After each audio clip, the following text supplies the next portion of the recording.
The largest public sector union in Canada and the government have reached a tentative agreement to terminate one of the country's largest strikes in history.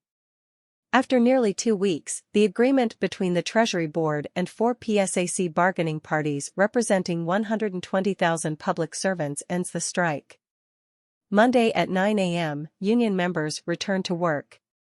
Chris Aylward, the national president of PSAC, said in a Monday news release, PSAC members held the line and secured a fair contract that keeps up with the cost of living, increases protections around remote work, and creates safer, more inclusive workplaces. Mona Fortier, president of the Treasury Board, stated that the agreements were the result of weeks of hard work, negotiation, and compromise. "We are extremely appreciative of public servants who tirelessly serve Canadians across the country and look forward to welcoming them back," she said. "These agreements are equitable, competitive, and reasonable, and they provide public servants and Canadians with stability." The contract is retroactive until June 2021 and is in effect until June 2024. Union members must still deliberate on it. According to both parties, the tentative agreement consists of the following. On what salary increase did the parties agree? According to the union, the agreement includes a compounded wage increase of 12.6% over 4 years, which closes the wage disparity with inflation. The Treasury Board presents the increase in a distinct manner. The government estimates that the wage increase will be 11.5% over 4 years, with a group-specific allowance of 0.5% in the 3rd year. In addition, the agreement stipulates a one-time flat sum payment of $2,500 for each employee. According to the union, for workers nearing retirement, this payment will contribute to their average salary for their 5 years of service and enhance pension payments. The PSAC entered into negotiations seeking a 13.5% wage increase over 3 years. The initial offer from the government was 9% over the same time period. What about work from home? According to the government, 2 parties reached an agreement on working from home outside of the collective agreement. The Government of Canada remains committed to a modern, hybrid workplace that allows employees, where applicable, to continue working up to 3 days per week from home. We reached a provisional agreement on telework outside of the collective bargaining agreements that satisfied both parties.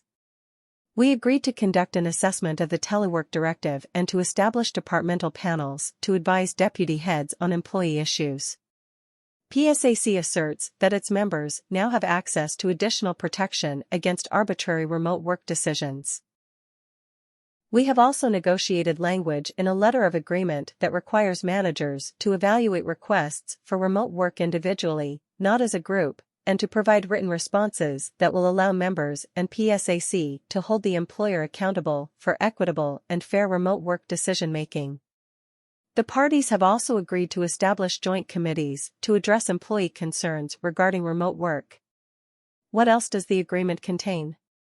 PSAC asserts that it also secured protections against outsourcing in the federal public sector. PSAC has negotiated language to ensure that, in the event of layoffs, PSAC members will not lose their jobs if they can perform the duties of a contractor already working with the federal government, the union explains.